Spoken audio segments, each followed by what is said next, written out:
Thanks to Babbel for sponsoring this video. And what happens if the Avengers return? You don't think I thought about that?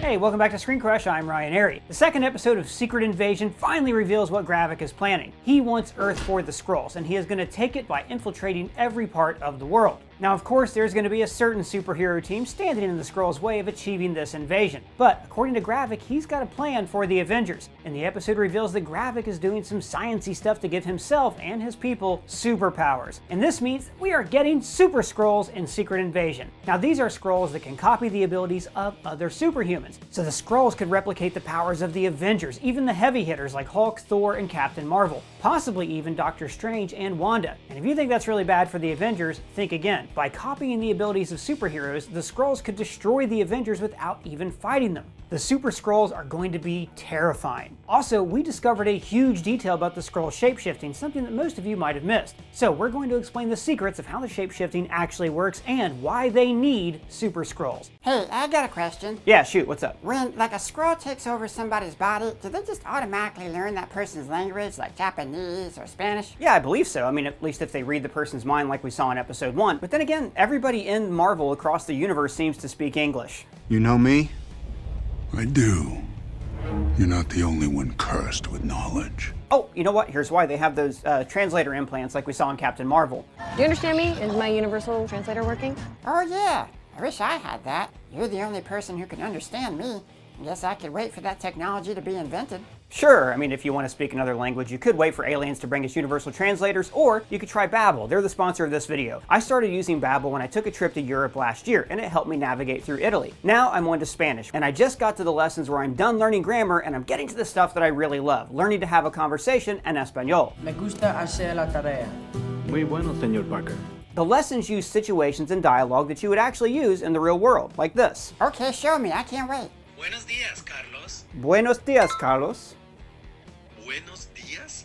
Ya son las 2, Jorge. You get the idea. The lessons are all like that. They're slow and easy to digest, and instead of just spouting vocabulary at you, they place you in real-world situations where you would actually need to know the language. Babbel helps you to start speaking a new language in just 3 weeks. Use short 10-minute lessons that are made by actual language teachers, not like an AI or an algorithm. In fact, if you use our link in the description or scan the QR code here to sign up, you get 60% off a Babbel subscription. I was always too intimidated to start a new language, but Babbel makes it so easy. And I'm telling you, Babbel really works. University studies have shown that 15 hours of Babbel equals a semester of college Spanish, and they offer lessons in 14 different languages. And guys, it's summer, you're traveling, you want to go to new places, meet new people, and learn a new language. Babbel has a few different subscriptions to choose from, so if you are interested in learning a language, this is a great opportunity to try it out. Click our link in the description or scan this QR code to get started today. Now, back to what I was saying. You're telling me there's 1 million Skrulls walking amongst us right now?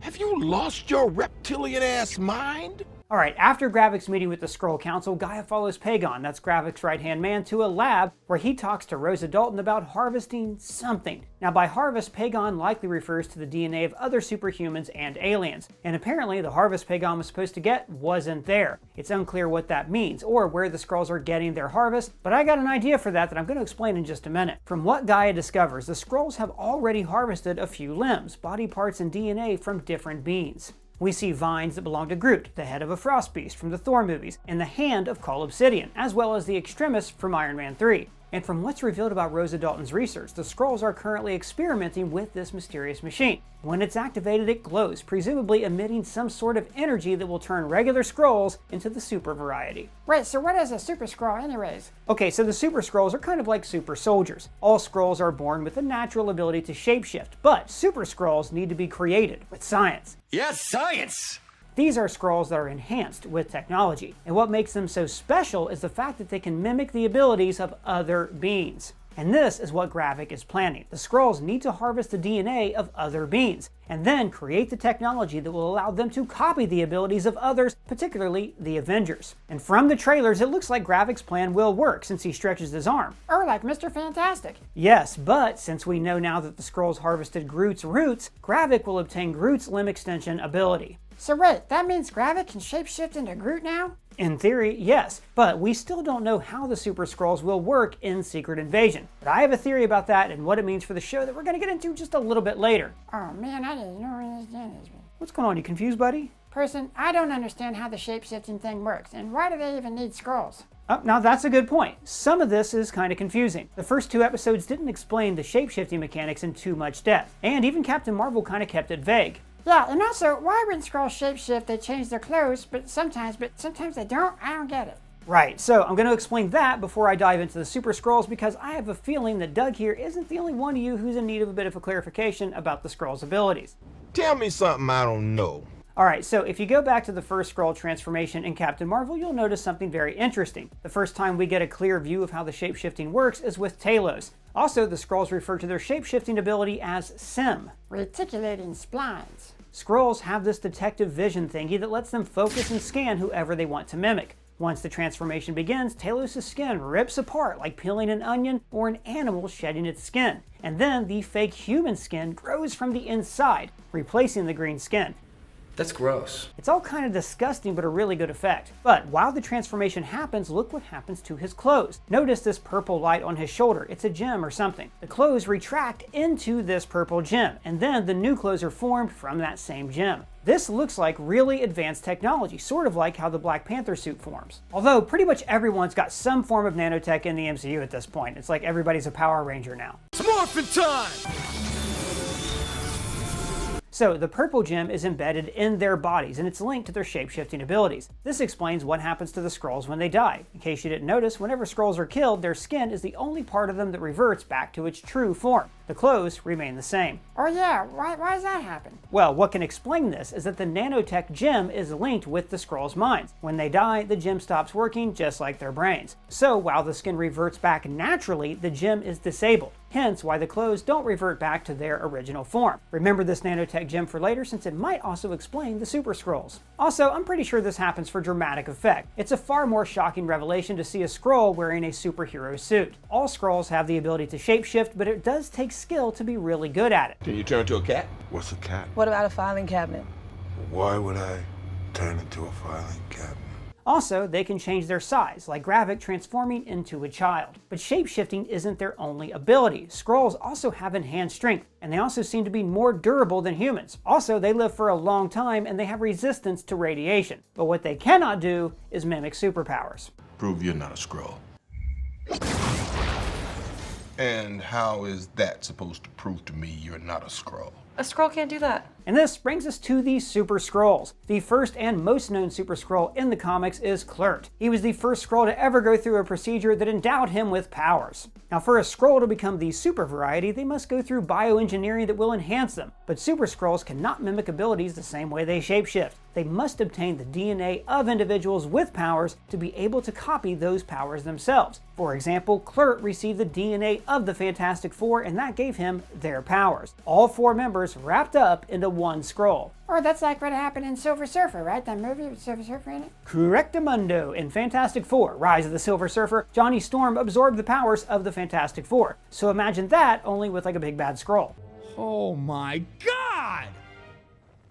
Come on! And this is crucial, since Super Skrulls could gain multiple powers from different heroes. So in theory, Gravik can obtain Groot's stretchy root arms, while also getting Cull Obsidian's super strength and those powerful extremis enhancements. This includes regrowing limbs and even spitting fire from his mouth. Dracarys.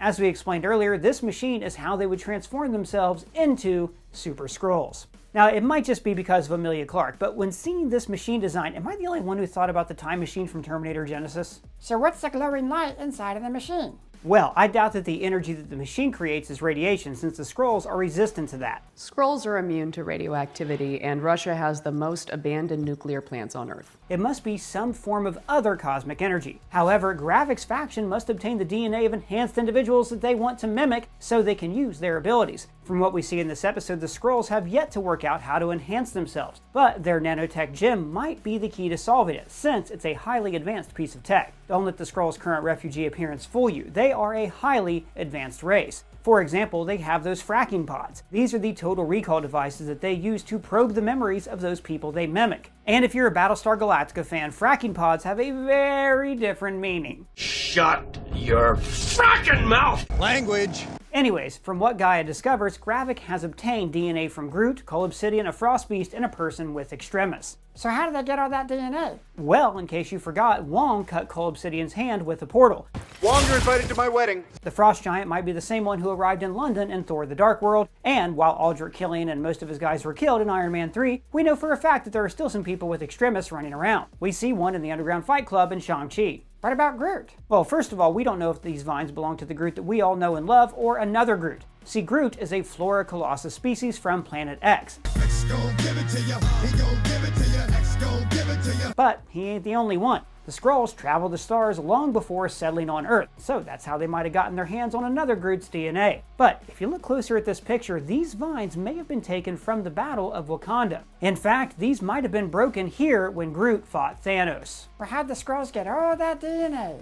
Well, you see, you have to remember that the Avengers suck at cleaning up after themselves. In Spider-Man Homecoming, Adrian Toomes sold salvage from the Avengers battle on the black market. And then in Hawkeye, there was a backroom auction where weapons and items from the battle on Avengers compound were being sold. Next time I come in here, y'all better clean this shit up.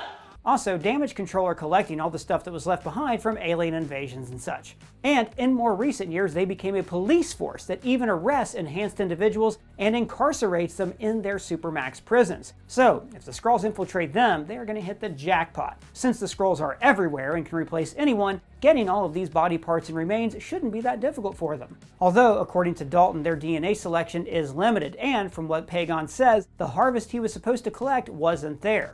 It's back to scavenging.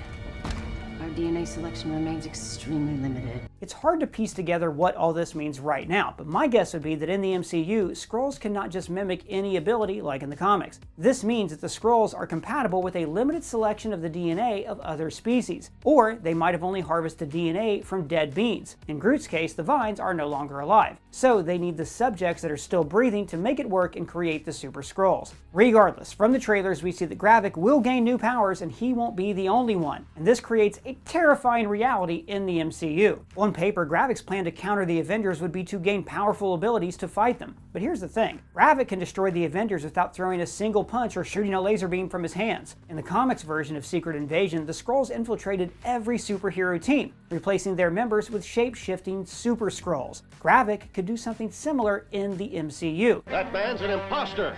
That man is the imposter! Or it could be even simpler and more sinister. All that Gravik and his Skrull army need to do is obtain the DNA of the Avengers, and then they transform into Super Skrulls and then shapeshift into those heroes. After that, all they have to do is wreak havoc in public, like topple a few buildings, break a city or two, and kill a lot of innocent people. Doing all of that while impersonating the Avengers and using their powers. Identity theft is not a joke, Jim.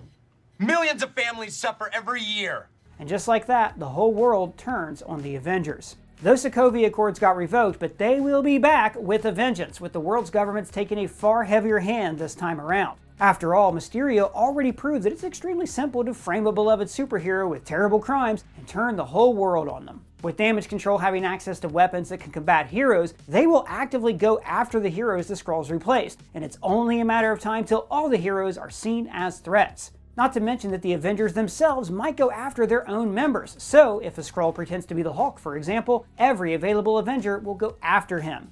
We'll find a way to determine if you're who you say you are. And if you're not a Skrull, then you've got nothing to worry about. Unless you're a Skrull. Talos revealed that there are 1 million Skrulls on Earth, so that means that there are 1 million shape-shifting aliens who can look like anyone. So all Gravik needs to do is sit back and let the humans destroy themselves, just like he said he would. Humans were doomed to self-destruction. Long before we arrived on this planet, they were destined to consume themselves. We're only hastening the inevitable.